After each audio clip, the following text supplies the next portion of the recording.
सभी को दिल से प्रणाम। मैं पवन सिंह आ रहा हूँ काराकाट। सर सजदे में है, दिल में सेवादारी है।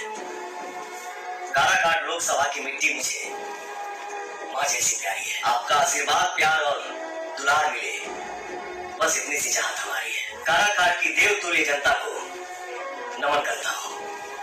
आपका प्यार मिले, आपका बेटा आपका नेता बने और मुझे सेवा करने का अधिकार मिले। जी हाँ दोस्तों, आप सभी को बता देना चाहता हूँ कि पवन सिंह है जो बहुत जल्द ही काराकाट पहुँचने वाले हैं। जी हाँ दोस्तों, आप सभी से निवेदन है कि अगर आप सब काराकाट से रहने वाले हैं तो पवन सिंह को फुल सपोर्ट करें। जी हाँ दोस्तों, अगर वीडियो अच्छा लगा तो चैनल को सब्सक्राइब कर देना, लाइक कर देना और इसी तरह पवन सिंह को सपोर्ट करते रहिए ताकि वो अच्छे काम कर सकें और अगले बार भी सांसद बन सके। जी हाँ दोस्तों, मिलते हैं अगले वीडियो में।